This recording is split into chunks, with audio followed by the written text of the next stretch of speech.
Dollar. Dirt and money, no soul. Had to go and get it, ain't no time to kick it. Got a stack of flip for my foes. Dollar. Please tell me you can hear me. Don't turn your back and don't neglect me. Just let me know if you need me. Dollar. Let me watch out for my partners. Keep my money long, get my team strong. Let me run away from my problems. Yup, what's good, original crew, man? We're back with more reasonable Crashouts. Feel like I'm a crash out if I watch another crash out video. Just play. That's how you probably feel, huh? Yeah. Yes, you do. Yes, she does, man.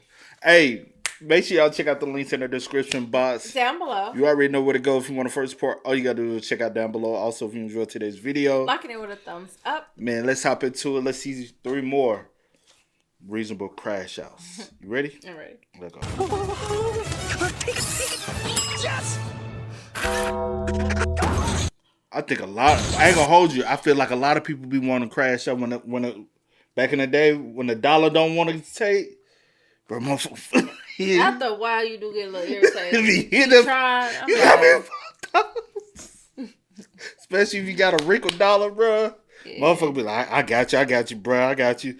I'll be like, bro, don't rip my dollar now. Don't rip my dollar. Just be over here. Try to straighten it. Yes, we on the corner trying to. I'm like, bro. Don't rip my dollar now. You gonna owe me one. Thanks. But yeah, I think a lot of people crash out on the machine.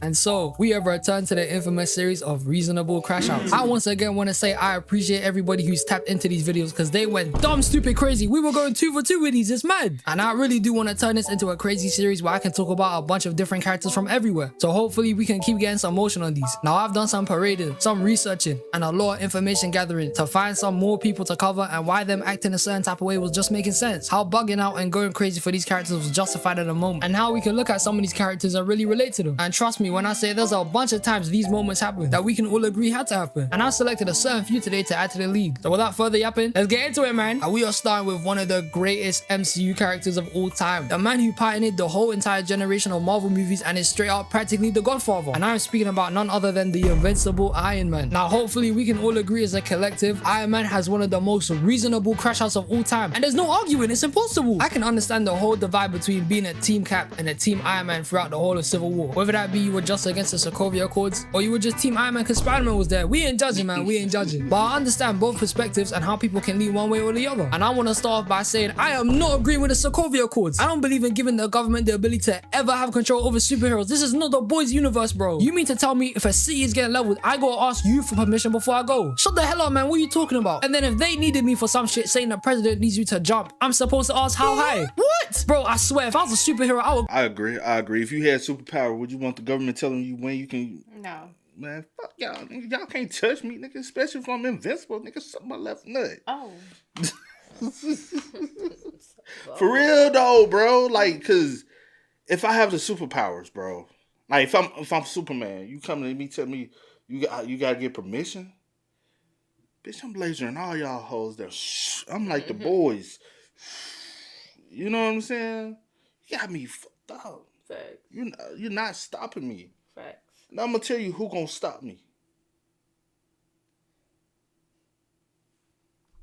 crash out of the government. I've mentioned before, the government are always the stupidest people in all superhero movies. They're all haters. Reminds me of Lex Luthor on the late Superman movie, because low-key, this guy was a D1 level hater. He was button mashing, talking about 1A, 1A, 1A, 1A. The guy was a sicko, man. However, the whole difference between Iron Man and Captain America's standpoints are just very personal to each of them. Iron Man just saw what people with power were doing with his technology throughout his entire trilogy, selling weapons to mass governments, which in turn caused a bunch of casualties and destruction among a lot of people, which probably swayed him more to aligning himself to the government. And after everything that happened in Sokovia and all the problems Ultron caused, which Iron Man held himself accountable for since he even brought up the idea of Ultron, it just made sense. And at the time, it just flipped a switch in him, saying that heroes in general need to take more accountability for their actions and be held responsible. Whereas Captain America, somebody who stood behind the government working for them and completing loads of missions for them, just saw how they were corrupted with groups like Hydra infiltrating giant groups like S.H.I.E.L.D. in the Winter Soldier, and seeing what they did to Bucky, which just showed him that he couldn't trust him at all, making him have a whole mindset of just operating off the freedom of doing it themselves and keeping saving the world amongst other heroes. Both of these arguments make sense, and I'm not gonna lie, I couldn't hate on you if you are on one side or the other. But I do think at times in the movie, and that's shown throughout the entire MCU, let's be real now, Iron Man was not gonna go through with the Accords like that, man. I mean, like I said earlier, even though Iron Man was swinging more to the government side, he was still the same guy who wouldn't listen to anybody if they told him to do something crazy. Like when they tried to take his suits in Iron Man 2 and bro was just straight up airing them. Or even near enough to the end of Civil War when Steve breaks into the raft to break everybody out on his side. Tony gets a call from General Ross to come defend him, but he just sends this man straight to voicemail. So really and truly, this kind of made Iron Man's whole ideology of even following the Accords throughout the entire movie useless. And why would he follow it fully? He's Iron Man. His whole personality is never really following the rules like that, I'll be real. But truthfully, I wouldn't say it's useless unless I didn't think Iron Man was doing it for more of an important reason. Let me open your eyes here, let me explain. I really and truly believe to some extent that Iron Man was more on the side of the Sokovia Accords and Civil War being approved was because he wanted to keep the Avengers together. Like in the hangar scene before they're about to scrap, Tony then says you're gonna come because it's us. He didn't have no motivational speech planned out or even some quick quip or joke about taking this shit more seriously. Tony just straight up said how it was. He just wanted to keep the Avengers together rather than being labeled terrorists or just straight up villains. And this is what pulled me more to Iron Man's side, because even though Captain America was making a really good case throughout the movie and literally being the only guy to read their Accords to actually see what the hell they were getting themselves into, it's the way that Tony sees this as more keeping his family together and making sure all the man them are cool with each other. And plus, we all know damn well even if they all signed it, they wouldn't have followed it anyway. What the hell are we talking about? Iron Man is the last person to take orders from anyone, remember that. But genuinely, the real reason why I'm Team Iron Man is because Captain America is a flipping snake. There is no way in life, in the beauty of life and planet Earth itself, that I confidently would watch a flipping video of my parents getting murked. And you really think I'm not gonna activate knowing the murderer is 2 steps away from me? Are you mad? Shut the hell up, man, and get out of my way. This is still one of the biggest debates people have today. Civil War came out 9 years ago and people still talk about this shit. Bucky just standing there, just watching Tony watch the tape, knowing full well that he murked his parents. Even saying in the movie he remembers everyone. Even though it wasn't him, I couldn't give less of a shit, man. If I saw this tape, no hesitation, in 5 seconds, I'm gonna laser the shit out of Bucky, hit him with this 3-piece combo and a flipping foot dive. I'm telling you, regardless of the guy consciously committing the action or not, what sane individual would actually let the murderer of their parents go free? What the hell are we talking about here?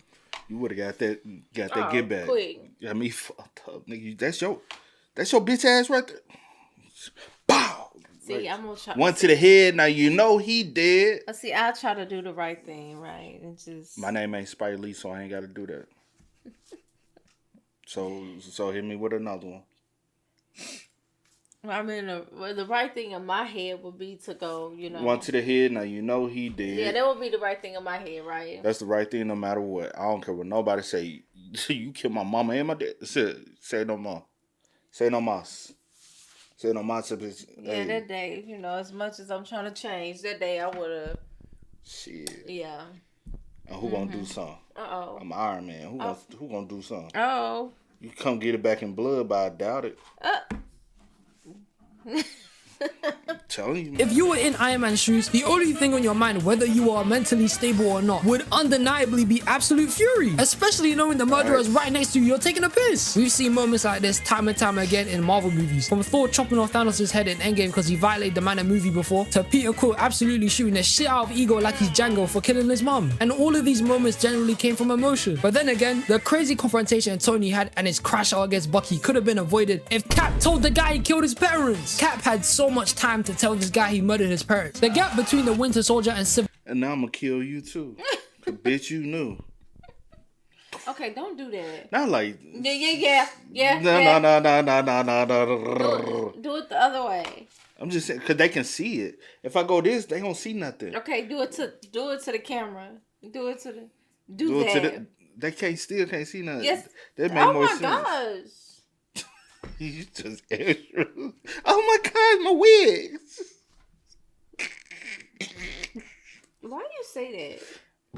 War in the MCU timeline is 2 years. So he had 2 years to tell him that, oh shit, Bucky killed your parents, man. But nah, he didn't tell him. And instead of just trying to subdue both Tony and Bucky, he just joins sides with Bucky and starts jumping this man. That's crazy. But it didn't matter because Iron Man was handing them their asses in a fight. But then he lost because it's a Captain America movie, which is some bullshit, man. Just saying though, if you're a Team Cap or a Team Iron Man, I still respect you. I mean, the Accords don't make no sense. Hopefully we can all agree that was definitely some bullshit. But nonetheless, Tony was betrayed by his friend, his teammate, and all he wanted to keep the team together. And I can understand Cap's perspective on why he was pulling some of the crap in the movie. Bucky is his oldest friend, and he wanted to save him, but he was just dead wrong for how he went about it, thus betraying Tony, which wasn't the right move, even with him knowing prior that he killed his parents, which he should have just told the guy in advance so he probably wouldn't have reacted the way he did. Iron Man bugging out just made sense, and if I was put into his same position, I'm packing Bucky. I swear this man is finished. Now going on to my next crash out, we have one of the greatest superheroes of all time, somebody who took the role of being a hero professionally and wanted to be better, the man himself.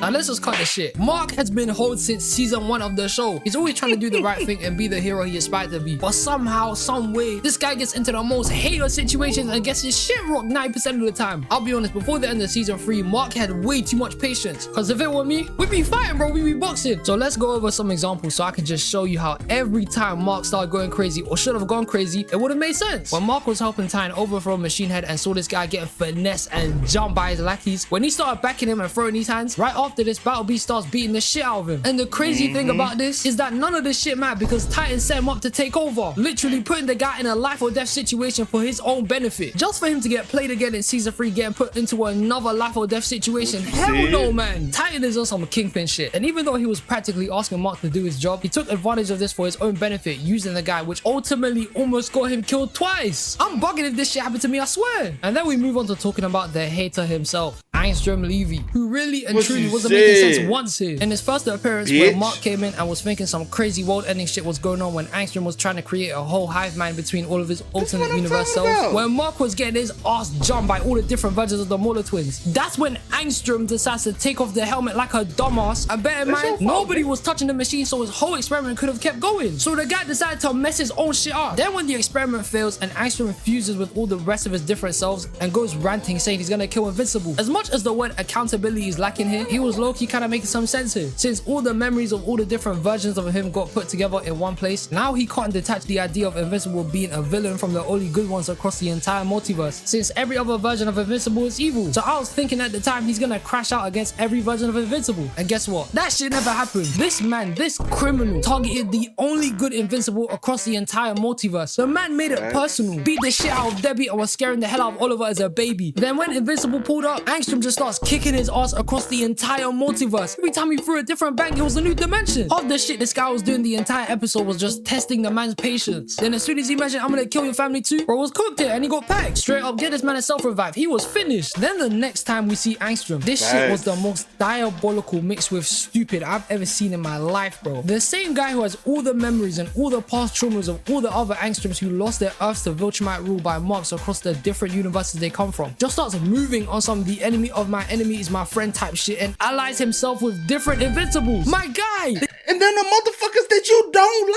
like. How you go and try to take out the only Invincible that ain't hurt you, ain't did shit to you, but you go get all the Invincibles that did some shit? What sense does that fucking make? Yeah, that's crazy. Slow ass motherfuckers.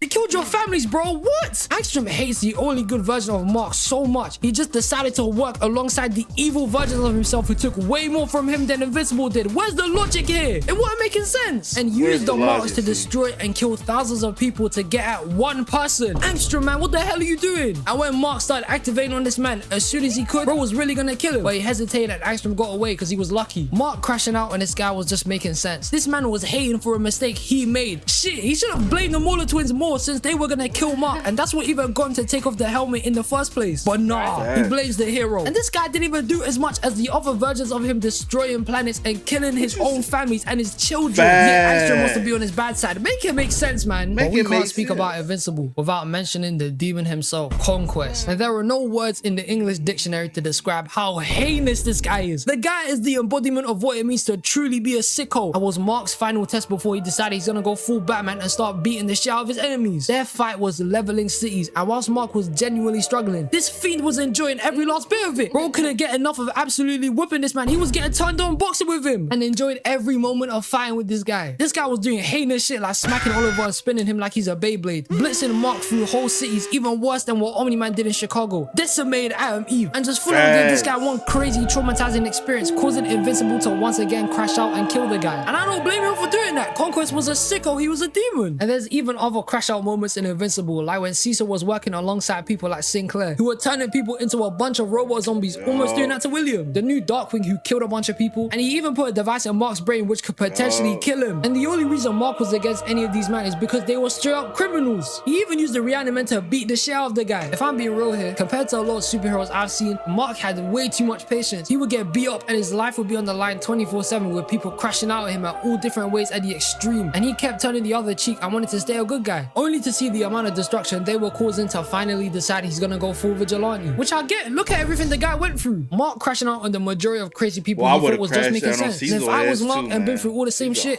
I would have been tired. It would have been overvalued powers, believe it. And now, ladies and gentlemen, this brings me to the final culprit of this video. The whole video is on 2 crash outs. Like, damn, we got 2 minutes for one crash out. Maybe he shouldn't even been mentioned. Was it just 2? Where you been?